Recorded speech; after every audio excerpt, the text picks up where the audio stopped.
I am Carissa Bergen, a sophomore at Hillsdale, and I have the pleasure to introduce Sir Martin Gilbert, the official biographer of Sir Winston Churchill, since 1968 and Knight since 1995 as this evening's speaker. Prior to becoming the official biographer of Churchill, he served in the British Army for 2 years before entering Oxford University in 1957. His many publications include his 8-volume biography of Churchill, his 1-volume Churchill: A Life, 12 edited volumes of Churchill documents, a series of historical atlases, a 3-volume history of the 20th century, and a general history of the Holocaust. In addition to his brilliance as an author, Martin Gilbert's film and television work includes the script for the Academy Award-winning film Genocide, the 3-hour masterpiece theater production of his book Churchill: The Wilderness Years, and 3 recent films for the History Channel on the Kovno Ghetto, the Israeli War for Independence, and Jerusalem. An exceptional lecturer at the Ukrainian Academy of Sciences in Kiev, the Ministry of Defense in Moscow, and the State Department in Washington, D.C. He now joins the list of great men and women who have graced Hillsdale with their presence and imparted their wisdom unto us. Please join me in welcoming Sir Martin Gilbert.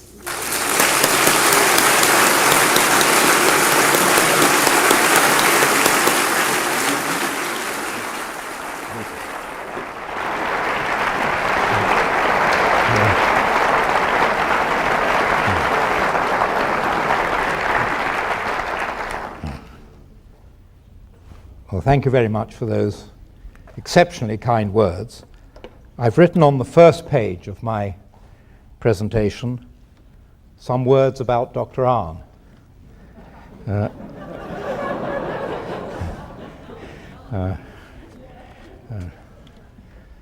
I first met Larry, if I may call him that, when he was a student, and a very remarkable student, and it's been an enormous pleasure to me to follow his career to this college and to the presidency of this college. He and I have often engaged in debates about Churchill, and he asked me to speak this evening on Churchill's leadership from 1935 to 1945. This is not Churchill's wartime leadership alone. And those 10 years cover 2 very distinct phases in Churchill's career. During the first 5 of those 10 years, Churchill was in the political wilderness. And during the second 5, he was Prime Minister. And yet these 2 phases are linked by a single, central, and animating theme: the primacy of national survival and the survival of an open, humane, and free society. Churchill often described himself as a child of the House of Commons, and parliamentary democracy, essentially the ballot box and every citizen, was the focus which animated his behavior, both in opposition, in lone opposition, and then at the pinnacle of political power. From 1935 to 1939, the society whose survival Churchill so believed in, whose qualities he so believed in, was under threat of malevolent Nazi Germany. Without a shot being fired, democracies in Britain and Europe were under continual threat. And during those 5 years, Churchill, while still a member of Parliament and able to speak in the House of Commons, was totally excluded from government. His influence at the centre of power, his influence in those places where decisions were made, was nil. 2 successive British Prime Ministers, first Stanley Baldwin and then Neville Chamberlain, believed that an accommodation with Hitler was both possible and desirable, if necessary, at the expense of small nations. Churchill believed this to be a profound misconception. In Parliament, week after week, he called on the government not to give Hitler the impression of endless compromise, not to neglect the national defense in all its aspects, not to exclude from its policy making any group in the nation, not to abandon the threatened democracies of Europe, and above all to build up a front against potential aggression. In public, Churchill did what he could. He established an anti-Nazi council to serve as a focus of debate and of the dissemination of knowledge. And to this council he invited members of all political parties and from every strata of British society, from the high aristocracy, those who were not enamored themselves of Hitler, to the trade union movement and the working class organizations. He also wrote in the newspapers at least one article a week pointing out in all its different aspects the nature of Nazism, its racism, its militarism, and the need to be prepared to stand up to it and to prepare to stand up to it. Churchill's constant speaking and writing about the need for free peoples to be vigilant and active in their own defense led to a remarkable phenomenon. Starting in 1934, individuals came to see him in his home in strictest secrecy to bring him from the inner circles of government the truth as they had learned it in their professional work, but which the national leaders whom they served were unwilling to publicize. Every fact that reached Baldwin and Chamberlain's government, whether from military attaches, whether from the intelligence services, whether from the Foreign Office, which the government would not allow to influence its policy of appeasement, was brought by those who had gathered those facts and brought them in vain to government, was brought to Winston Churchill's door. On two occasions, from Berlin, first the British air attaché, who had seen secret examples of German air rearmament, and then a diplomat in the British embassy who had heard details of German intentions against European countries, on their return from Germany, went first to see Churchill and then to their ministers, knowing that their ministers would dismiss what they reported as alarmist or not in line with British policy, but knowing that Churchill would absorb it into his speaking and writing, and above all, into his concept of what ought to be done. On one occasion, the government's chief intelligence officer, for all of air raid precaution activity, for every anti-aircraft gun, for every shelter that was being devised, came to see him with the blueprints and locations of these guns and shelters to point out to Churchill that not enough was being done and that the advice of the experts was being ignored. On one occasion, Lord Mountbatten himself came to see him in secrecy to show him the way in which the Fleet Air Arm was being allowed to be run down at the very moment when it needed to be extended.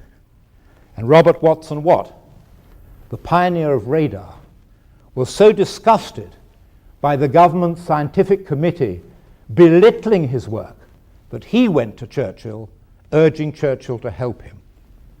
And because in 1935, 1936, and 1937, Churchill, by reason of his age and longevity in politics, was one of the most senior figures in Parliament and had been the boss, the political boss of almost everybody who was then at the top. They had served under him in the past. So, of course, he was able to go to see them. He had instant access. He was able to write to them, and they would read his letters. But he realized again and again, whatever the quality of the information he passed on to them, it didn't fit in with their concept of the need and possibility and feasibility of coming to some arrangement with Germany, which would mean that Germany would never turn its guns and tanks and planes against Britain. In the secrecy of his cabinet and of the cabinet committees, which were even smaller, which dealt with these matters, Neville Chamberlain confided again and again his belief that he and Hitler could arrange between them to make war between their two countries impossible, by agreement, by mutual admiration, and to make plans between them also, essentially to control the rest of Europe. Chamberlain went so far as to propose to Hitler an Anglo-German control of the raw materials in Africa and the return of African territory to Hitler. Now, Germany's African territories had been taken by Britain after World War I. Chamberlain didn't want to dispose of those. He was, after all, not only British, but also an imperialist. So he proposed to Hitler that while Britain would retain Germany's African territories, Germany would be given, as a result of British pressure, Portuguese Africa. Churchill was informed of this plan by one of those at the very center of the British Foreign Office, who came to see him again in secrecy, probably every week in 1937, to bring him this information. And when finally, at the very end of 1937, the about to be created British Foreign Secretary, Lord Halifax, went to see Hitler and explained to Hitler these plans, and found Hitler receptive and was impressed by Hitler, Churchill was determined to speak out in the House of Commons against what was happening. It's interesting to see from the archives, from Neville Chamberlain's archives, that he, Chamberlain, tried to prevent this debate from taking place at all. He tried to argue with the parliamentary managers that Lord Halifax's visit to Hitler was somehow a private visit, that it wouldn't do to be the subject of debate because parliamentarians, including Churchill, whom he named, might criticize Hitler. And this would, of course, then upset the Führer, who would not regard Lord Halifax's friendly suggestions as having been genuine. But Parliament, although bullied in those years, retained its independence. Not very many members of Parliament joined Churchill in the criticisms of the government, but enough to make the debates serious debates. And finally, on the 12th of December 1937, the debate on Lord Halifax's visit to Hitler took place, and Churchill went straight to the central point. How could we come to any arrangement with a government, one whole segment of whose policy was based on racial persecution? That is not a government, I say to you, with which the British democracy can do dealings. It is a horrible thing that a race of people should be attempted to be blotted out of the society in which they have been born.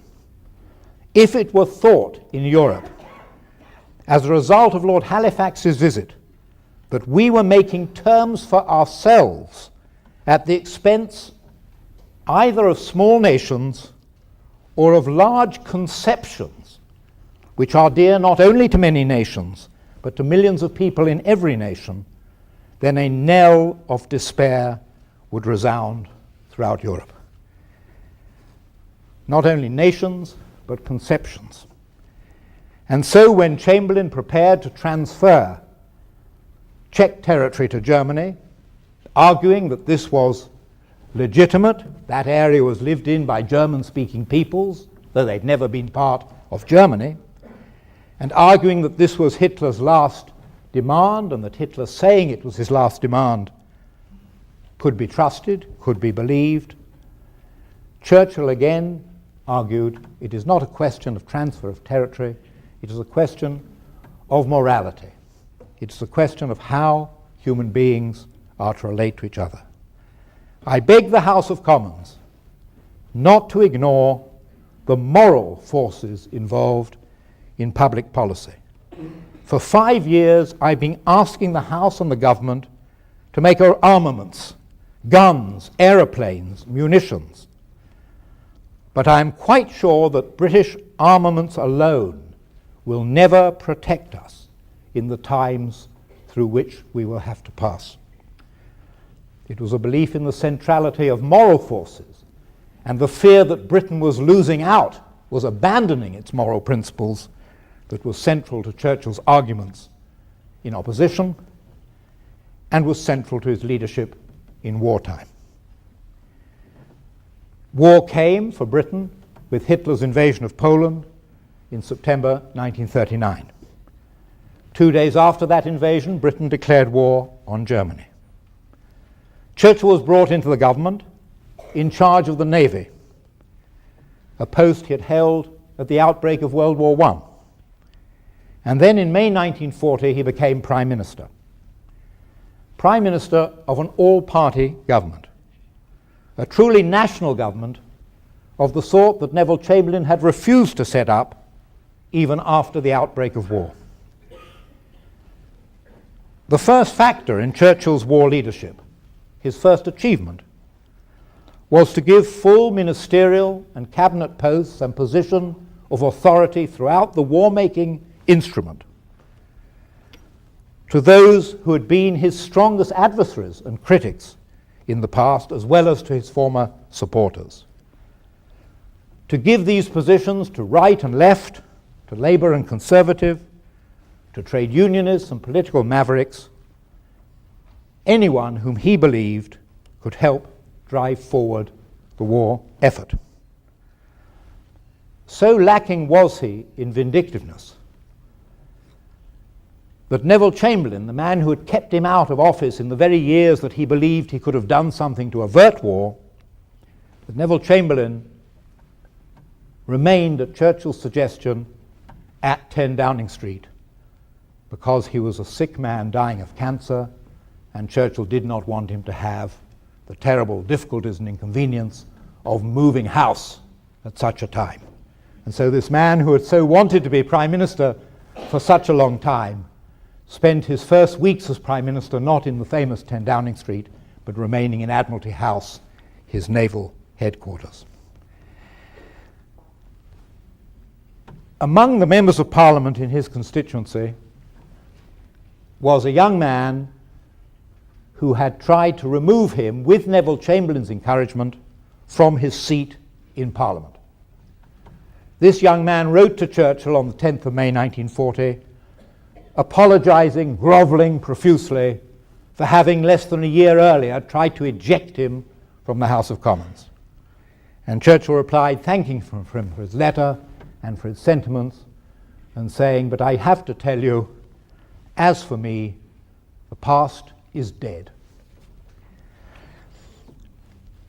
During the first weeks of Churchill's premiership, many of those who had opposed the appeasement policy of Chamberlain were angry that Churchill was not throwing out and wreaking some sort of vengeance on those who, in the immediate pre-war years, had opposed rearmament, had wanted to go in with Hitler, had wanted to betray Czechoslovakia.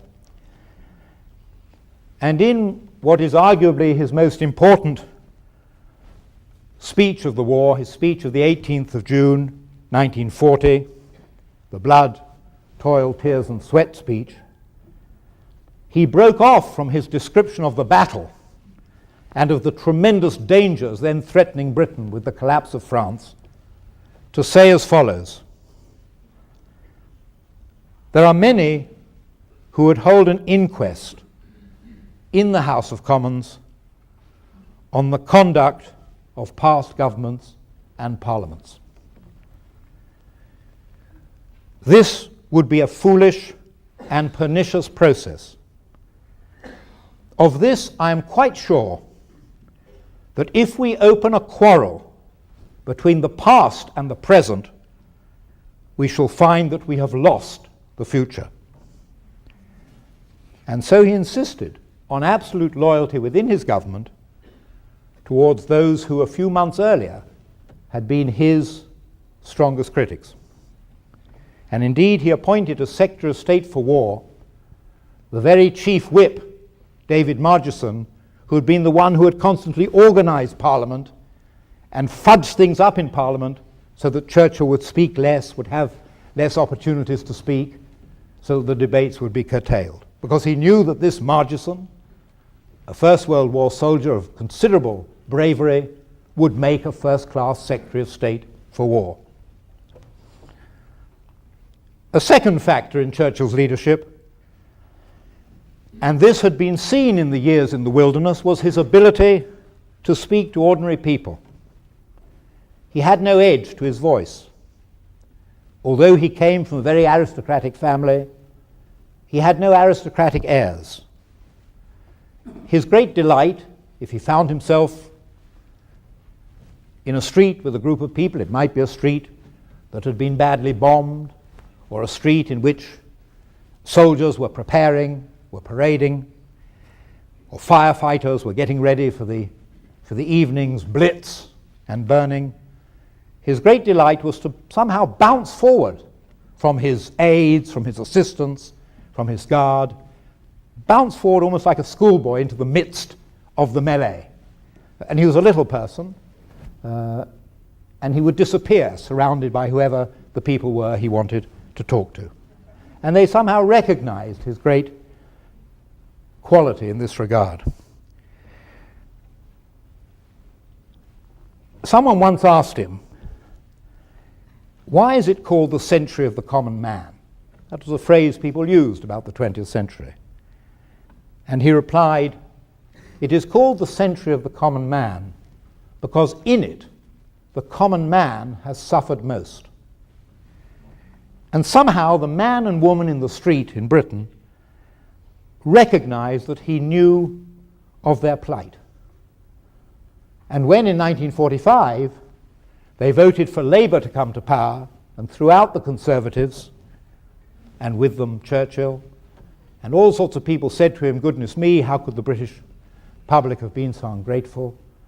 He replied, you haven't seen what they had to live through before the war. Why should they put up with a repetition of the pre-war failures, essentially, of Conservative governments? Of course, they will throw out any Conservative government and try to set a new course.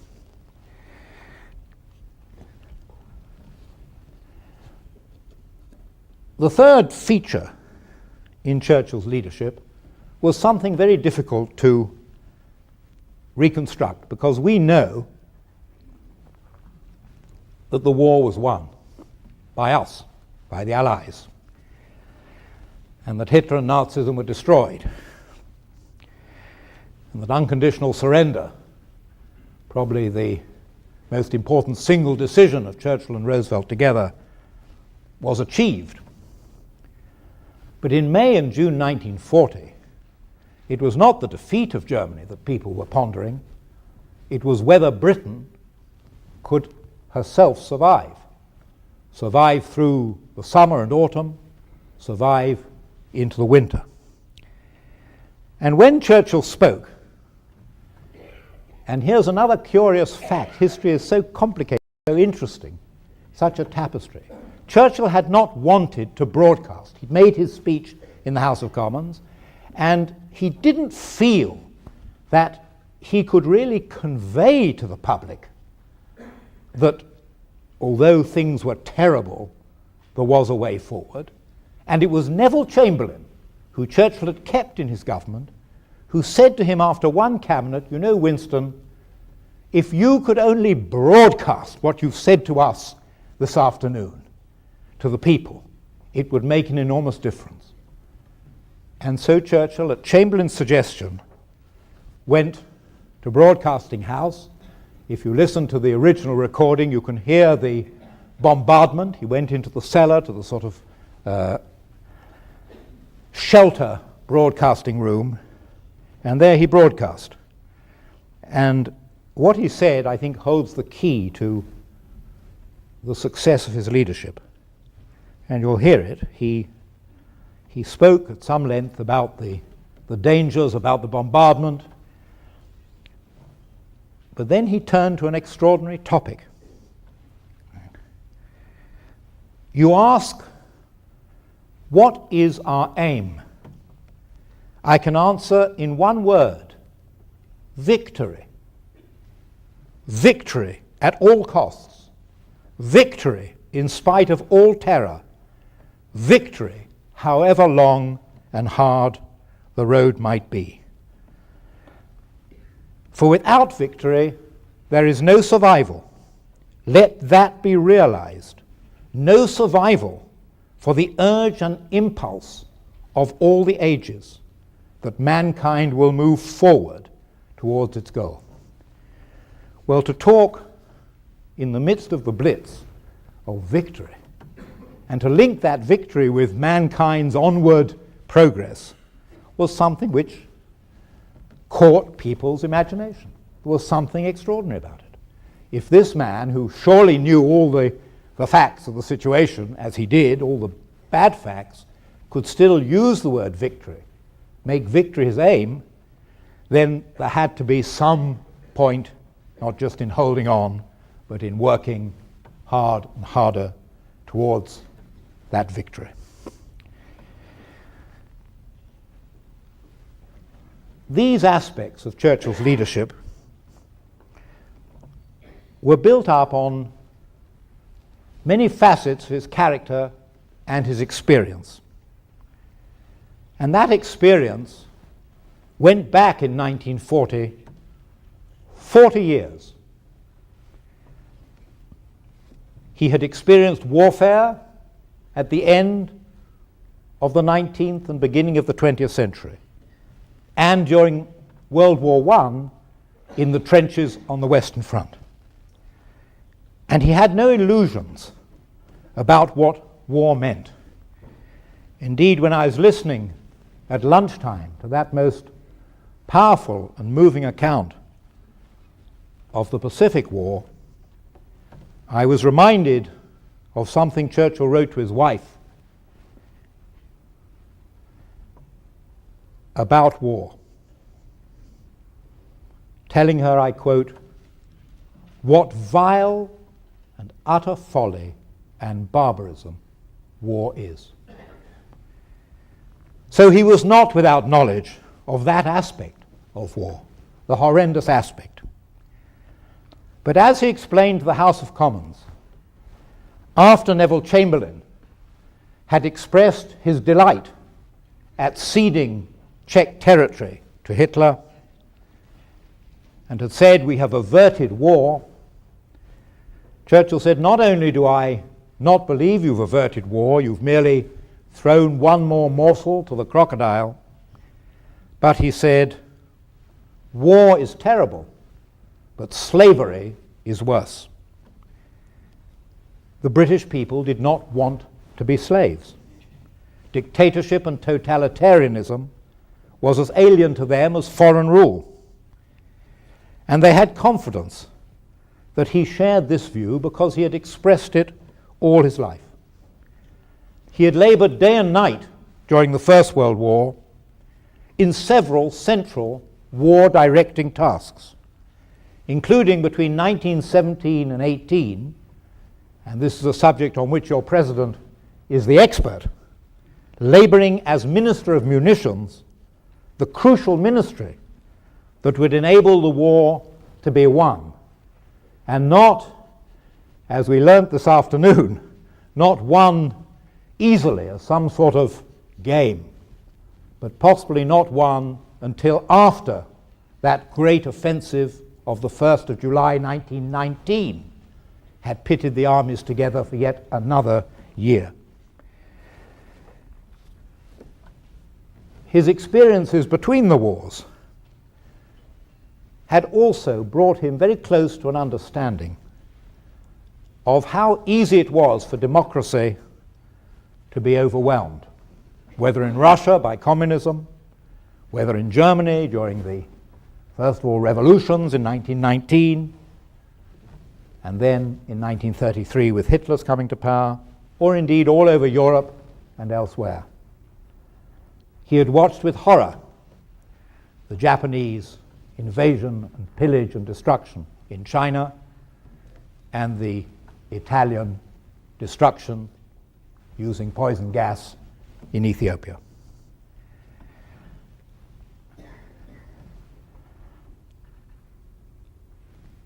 In looking at Churchill's leadership, I've often been surprised while working through the archives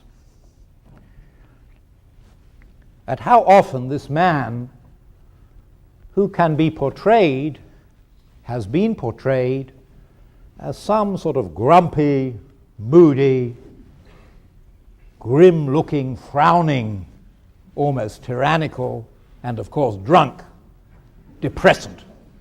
How this, as William Manchester describes him, sort of grotesque figure really, how in fact he was a source of light and enlightenment and encouragement to all those around him. Generals would come to see him wondering whether they were going to get a flea in the ear, and would find that he had not only studied very carefully what had been done by that general, but approved it and encouraged it and urged him to go on. On one occasion, a very nervous British diplomat who was working in Belgrade at the time when Britain was fomenting a pro-Allied revolution among the pro-German administration there in April 1941, and this rather nervous diplomat who'd done wonderful work to try to change the focus of the Yugoslav government had sent Churchill a telegram describing what he'd done and nervously asking what the Prime Minister thought he ought to do. And he got a reply, "All you are doing is excellent. Continue to pester, nag, and bite." Which the diplomat certainly did. He had to take very difficult decisions. And just as he could be a source and was a constant source of encouragement to all those working under him, so when something very difficult emerged, it was brought to his desk. He was the Prime Minister. And probably the single most difficult decision he ever had to make was one which was mentioned by Professor Weinberg this afternoon in answer to one of the questions, and that was the decision after the French admiral at Oran had refused to hand over his section of the French fleet either to the British or to sail it to a neutral port or to sail it to the Caribbean. He had to make the decision because Britain was on the verge of being invaded by Germany, and the Germans needed these French warships as part of their invasion fleet, the decision to bombard, while it was at anchor, these French vessels. And more than 1,500 French sailors who had been our allies only a few weeks before were killed. Now, the interesting thing is, all Admiralty orders go out signed by the First Sea Lord, who was a very remarkable sailor called Admiral Pound. And it was for Pound to actually send the order for the destruction of the French fleet. And Churchill summoned Pound to his room, and he said, "Is the order ready to go out?" And Pound said, "Yes."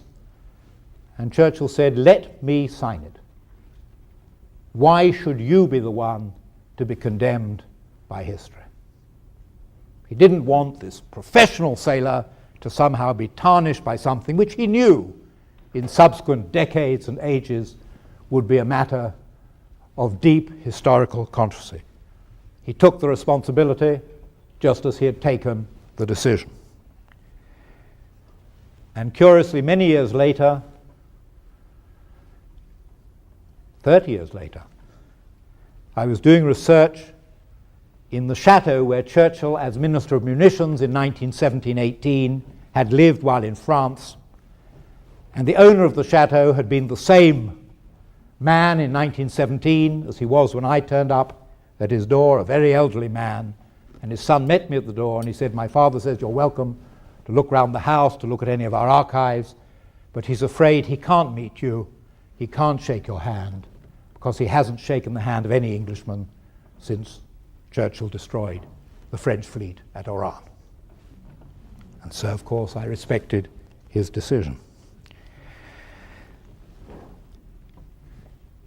His decision to bombard the French fleet was one which he later wrote was the only decision during the war which made him physically sick. The only other time he was physically sick, according to the historical record, was when he gave the order for the continuation, after a gap, of the convoys to Russia taking vital British and American military aid to Russia, these convoys which were suffering such horrendous loss as they made their way around the North Cape of Norway. And he had to make the decision that they would continue, that Russia had to be kept in the war, that Britain and the United States were pledged to do this and would maintain their pledge. There was another difficult set of decisions he had to make, and that was replacing commanders in chief. And I don't think he anguished over anything as much as he anguished over the need to remove a commander-in-chief, someone whose name, of course, was very much in the public eye, General Wavell, General Auchinleck, these commanders of vast armies. When he, Churchill, received reports from their staff, from people in the field, even sometimes from them, of their extreme tiredness, of their inability to carry on with their job, of their feeling of not being up to it anymore. It was one thing to learn this. It was another thing to say, then you have to go, and take, of course, the brunt of public opprobrium for having sacked a commander. He did it, and in the end, not unlike Roosevelt, who was more fortunate at the beginning, in the end, by certainly early 1942, Churchill had the commanders-in-chief who he regarded as the ones who would be able to do the job. Though even there, if one fell below the level of events, was unable to carry the burden, he too had to go. And then there was the occasion which was alluded to earlier today, when he appointed General Gott to succeed General Auchinleck, and General Gott was killed in an air crash as he flew to take up his appointment. And so he cast around for someone else, and General Montgomery was the one chosen. And Churchill's wife wrote to him, not just the historians of later years. Churchill's wife wrote to him and said, "Are you sure you're doing the right thing? I hear from everybody who knows him that General Montgomery is extremely disagreeable." And Churchill replied, "I have not only heard, but I know that General Montgomery is extremely disagreeable to all those around him. I can assure you, my dearest, he will be even more disagreeable to the enemy." And so it proved.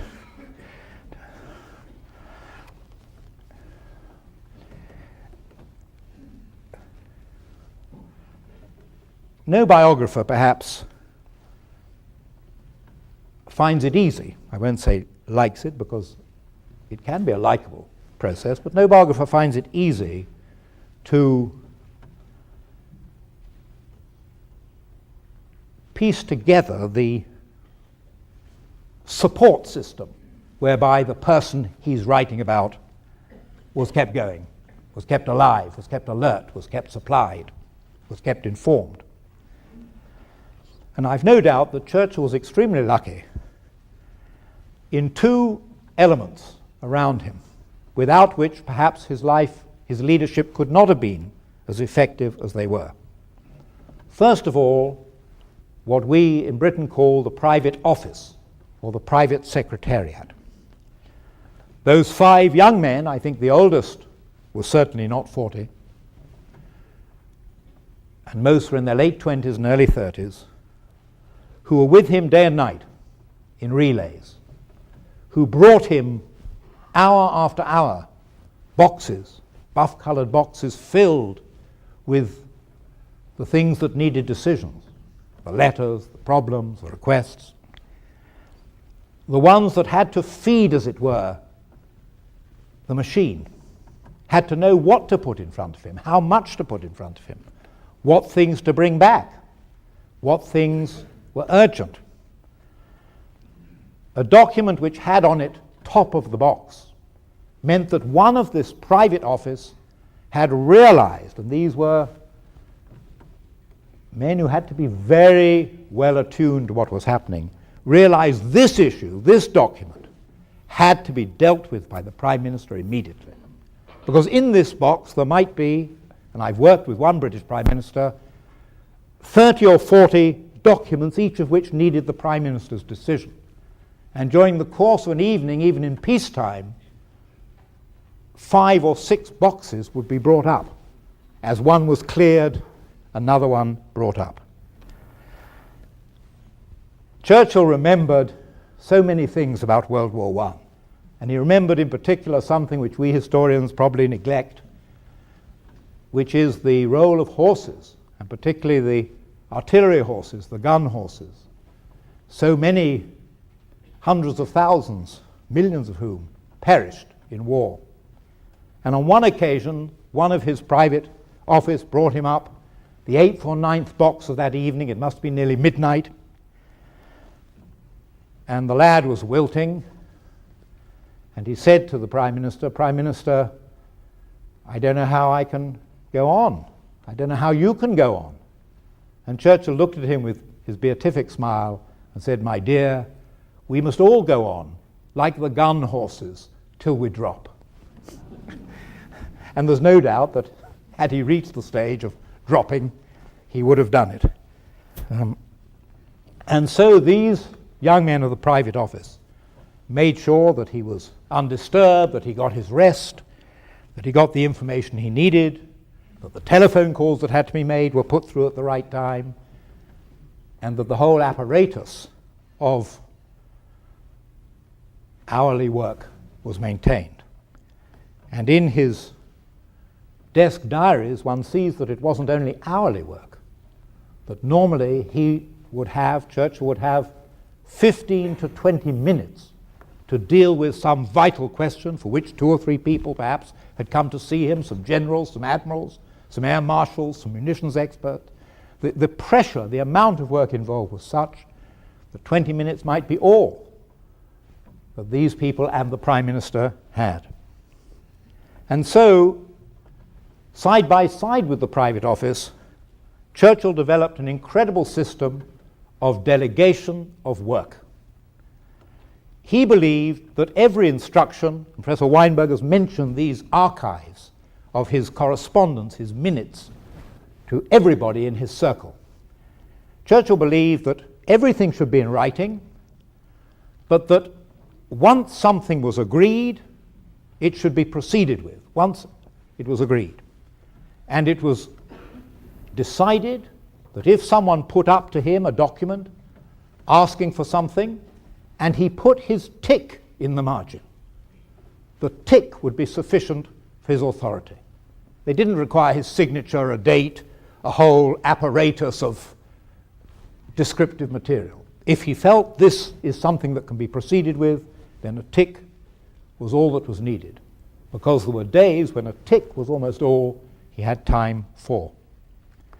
And so he created a system of committees, of experts, and once he had given the general instruction of what needed to be done, those committees worked uninterrupted. He wasn't an interferer in their work. Each committee submitted their reports to him, and again one often just sees his tick, or well done, or yes, or so proceed, these little comments in the margin. Sometimes, of course, something riled him, he thought something was wrong, and then there could be almost an essay.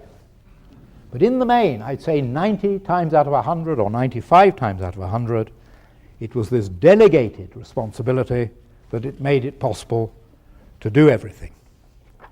And at the center of the delegation were the chiefs of staff. And your president and I have often discussed, and indeed we again discussed this evening, this extraordinary phenomenon that the chiefs of staff committee, of which Churchill was a member, the three chiefs of staff, the chief of the secret intelligence services and the prime minister, meeting often twice a day and having to decide both morning and evening on many important issues, often 2 or 3 major issues relating to the conduct of the war, the dispatch of troops, the bombing offensive, the relationship with the United States, the military procedures, which operations to go ahead with, which operations to postpone, which operations to review. In this grouping, no one had a dictatorial say. If Churchill wanted something, however strongly, and 3 of the 5 were opposed to it, it did not go ahead. He would argue, he had a good line in argument, he knew how to put a case, he knew how to put his view forward, he wasn't shy or timid, he could even bang the desk. But if the Chiefs of Staff Committee opposed it, it did not go ahead. Similarly, if he opposed something which the majority wanted, his opposition was overruled. And what I discovered in going through, I don't know, perhaps 1,000 of these decisions, was that it almost never was the Prime Minister against the others, or even the Prime Minister plus 1 against the others. These were all people who essentially were trying to get the right answer, trying to send the troops or the ships or the planes in the right direction. And therefore it wasn't a sort of struggle, a contest in who was cleverer or who spoke louder. It was a desperate attempt to work out the best thing. And so there was no need for Churchill to be a dictator, even had he had the means in this committee, which he did not, to be one. I suppose, finally, his greatest quality of leadership in World War II which is again mischaracterized by some of his biographers with the incredible word interference. Imagine if he'd laid on his couch or his divan in the afternoon and not bothered to poke his finger into anything. What would we say of him as a war leader then? I don't think he ever interfered, but he watched like a hawk every single aspect of the war. I'll give you an example. He, as we've heard, and as both Professor Weinberg and I have written at length, he put enormous store on the good relationship with the United States and with Roosevelt because he understood from the first day that without American participation, support, help, and eventual direct involvement, there could be no victory. But he understood that there was a terrible, and still is, element of anti-Americanism pullulating right through British society, particularly through British official circles. So he insisted on seeing every telegram from every British mission in Washington, of which there were certainly 50, and there may have been 70, to find anything he thought was a belittling of the United States, a talking down to the Americans. And he would be onto it like a hawk. And on one occasion, the great Admiral Danckwerts, who thought he knew far better than the United States how the sea war should be conducted, was recalled overnight from the United States. And Churchill issued a general instruction: I will not allow this sort of expression of anti-Americanism by those charged with bringing the United States and us along together. So he watched everything. Every morning, one of this private office, one of these young men, brought him a chart about that size on a board. And on this chart, it was a simple factual chart, was marked every single ship that was in an American port loading and what it was loading, every ship that was crossing the Atlantic from the United States to Britain, what was in it, what speed it was going, was it part of a convoy, what was the convoy, what was the convoy escort, at what point, as alas often happened, would it lose its escort at the time when we couldn't do complete convoys, and then every ship in British ports, unloading. What was it unloading? How long had it been unloading? When would it set sail again? Because these ports were under almost continual bombardment by Germany. And he could spot, he was lucky to have a photographic memory. And he would often say, but wait a minute, 4 days ago, wasn't this ship already docking in Liverpool? Why hasn't it unloaded and left? What's gone wrong? And I found an amazing example in my own life. I was one of those people who were evacuated to the New World in the summer of 1940. And in May 1944, before D-Day, Churchill discovered, by looking at his charts, that the Mauretania was about to leave New York with less than 2,000 troops on board, because all the American troops had long ago arrived in Britain for D-Day. And so he just wrote a little note in red: why don't we bring back 4,000 of the children who were sent over to the New World? And then he added, and make sure there are sufficient lifebelts aboard the ship for this extra cargo. So had we gone down, even his vigilance on the lifebelts would have been effective. Well, in the House of Commons, inevitably, because it also continued, there were so many members of Parliament who had not liked him, there was an initial phalanx, some of whom I met when I began my researches, who were still members of Parliament in the 1940s, who hated him for having created the Irish Free State in 1921. How dare he give Southern Ireland its independence? Strange, such an antique story. They're alas still with us in Britain. But that was one of the indictments against him. There were many more. His attitude to India in the early 1930s. And on one occasion, and I'll end with this rather marvelous parliamentary moment, a prime minister in the midst of war, suddenly criticized by a member of Parliament for not being active enough. And this member of Parliament suggested that what was required was a group of people who would constantly be badgering Churchill to get on with this, to get on with that, to get on with the other. And he got up in his place in the House of Commons and looked around over his glasses, over his reading glasses, which he kept on, and he said, I certainly do not think I am one of those who needs to be prodded. In fact, if anything, I am a prod. Thank you.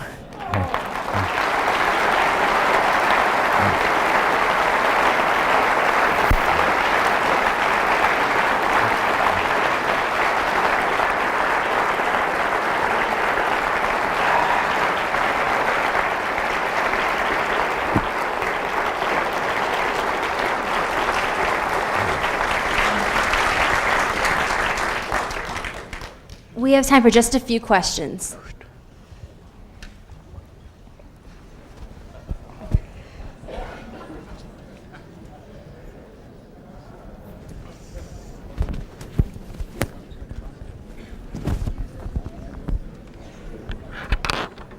somebody in charge of the mic? So Martin, during your talk, you've talked a great deal about Sir Winston Churchill. I wonder if you'd comment on the great speeches he made during World War II and how they helped to unify the British people and all of Western civilization against the great onslaught of Nazi tyranny. Would you comment on those speeches, please? I've been asked to comment on Churchill's wartime speeches. I thought I'd said something about them. Of course, there's much more that could be said about them.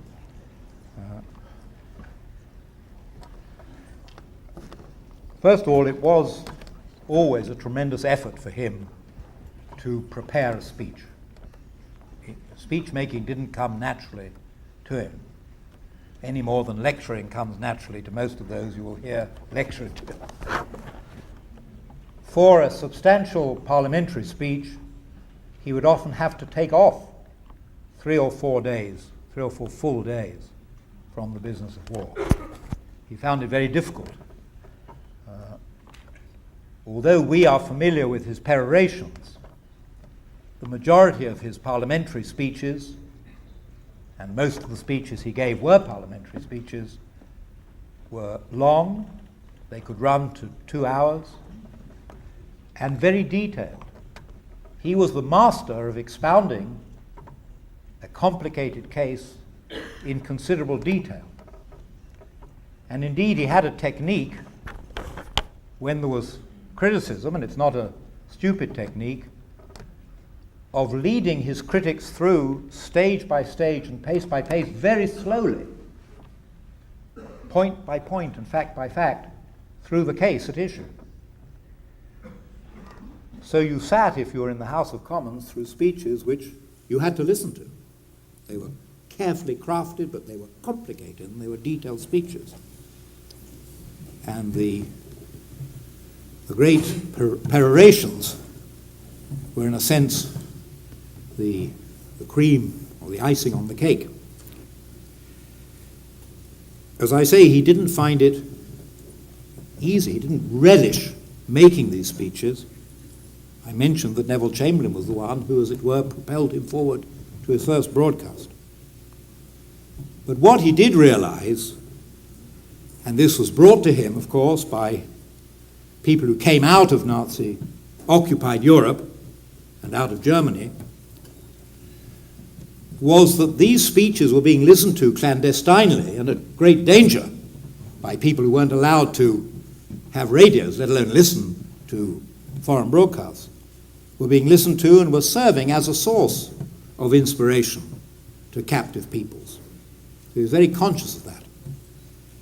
Now, unlike many recent and contemporary statesmen, he wrote his own speeches. He either wrote them out in longhand, or he dictated and then polished his own thoughts. I found 3 speeches, each of considerable importance, where he brought in material from the Foreign Office, from the War Office and so on, where he had to deal with extremely technical matters. But he wrote his own speeches, and he had an ability, I suppose this is partly the answer to your question, he had an ability to read his speeches, which were the broadcast ones in very poky studios with no audience, just 2 or 3 of his staff sitting at the side, as if he somehow could picture the whole British people in front of him. And he had had, by 1940, 45 years' experience of addressing audiences in the flesh. This was long before the television age. He had gone from city to city since 1894, 1895, talking to people. He knew how to communicate. And I'll tell you one lovely story about the quality of his mind when he made speeches. After the fall of France in 1940, he was asked by a number of distinguished Frenchmen in exile, among them de Gaulle and Maurice Schumann and Jean Monnet, later really the creator of the United Europe. He was asked to broadcast to the French people. And he prepared in English and in French a short speech, beautiful little speech, which basically says, bad times have come, but eventually things will be all right. And he was a great student of France and French history. He was actually he knew a great deal about the past of his country and all countries. And in the course of this speech, he wanted to refer to a remark Napoleon had made at the Battle of Waterloo, which would give the French a tremendous boost, because Napoleon had said, these same Prussians who are yapping around us now, who outnumber us so much, once we defeated them when they outnumbered us even more. So that would be a nice little shot in the arm for the French. And he came to read it, and I've seen his actual reading text. And as he came, it said, as Napoleon said before, and it said the Battle of Waterloo. And he suddenly realized, as he was reading it to the microphone, you can't talk to the French in June 1940 about the Battle of Waterloo, which they lost. So he suddenly said, as Napoleon said before one of his battles.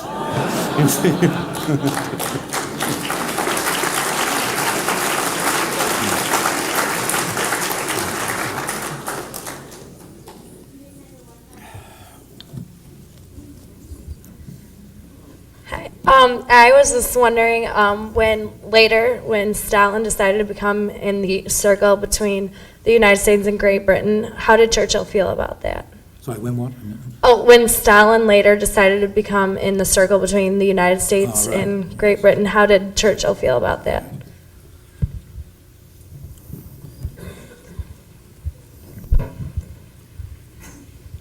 Well, this is it's a very good question, a very difficult question in a way. How did Churchill feel when Stalin came, as it were, between him and the United States, when Stalin joined the Big Three?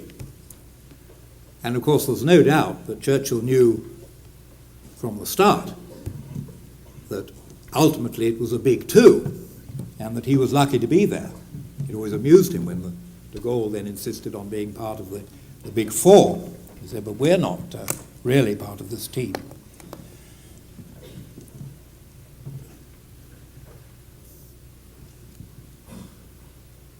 Churchill had a date in his knowledge of history, which was a year, 6 or 7 years before the outbreak of World War I. A date he would often produce when talking after dinner to people, particularly people who were anti-American or wanted to pit somehow the British Empire against the American Republic. And he would produce this date. It was the year in which the industrial production of the United States exceeded that of Britain, France, and Germany combined. He liked to produce that figure and say, look, since that date, everything we do, one way or another, is within the shadow of the United States. Of course, we'll preserve our independence, we'll fight our end, we'll fight our wars. But don't forget, he was Minister of Munitions when the United States entered the war decisively in 1917, and he knew exactly what that meant for the outcome of the war, that it would be the turning point. So in that sense, the relationship with the United States for him was not difficult, though it involved a lot of difficult activities. On one occasion, one of his staff was a little uneasy at a message he'd sent to Roosevelt, which the member of staff thought was perhaps a little too groveling, a little too deferring to Roosevelt's view. And Churchill looked at him with a sweet smile and said, but don't you understand? Since the beginning, I have wooed President Roosevelt like a man might woo a maid. And he understood that element. The Russian dimension was much harder for him. First of all, at the time of the Bolshevik Revolution in 1917, he had been one of the leading figures to insist upon an Allied attempt to destroy Bolshevism. Indeed, the United States had initially played its part in that attempt, together with many other countries. Woodrow Wilson's very last day at the Paris Peace Conference was spent discussing with Churchill the future of the Allied intervention against the Bolsheviks.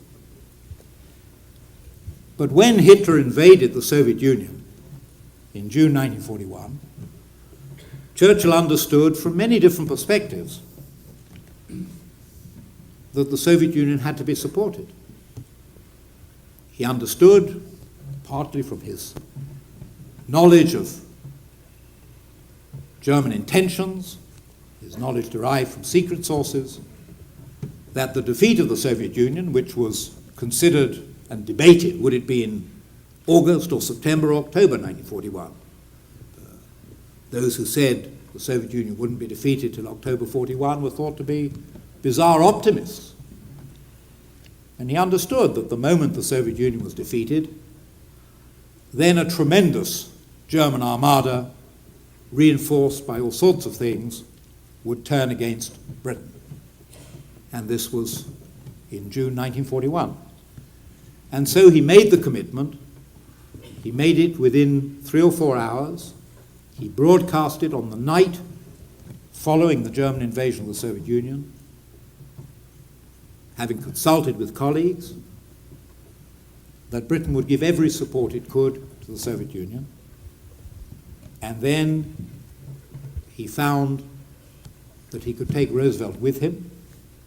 And so an extraordinary phenomenon developed. For example, the whole of several months' tank and aircraft production, built here in the United States for Britain and desperately needed for Britain's war effort, on arriving at British ports, would be unloaded, often with the fitters still on board the ships, still completing the items. The ship would leave the dock, another ship would come in. These items, tanks, guns, aircraft, would be loaded on the other ship, a ship which had been specially designed for Arctic waters, and taken round to the Soviet Arctic ports. This was an incredible thing, an incredible risk. But it was done to prevent the defeat of the Soviet Union. And it was a successful maneuver. It included providing Stalin, not on a daily, but on an hourly basis, with information derived from German radio signals as to what the German commanders-in-chief, air and army commanders-in-chief, were being instructed to do later that day in the field against the Soviet forces. And again, I've come across examples where the German commander-in-chief wasn't at his command car. He'd gone to the front with his men.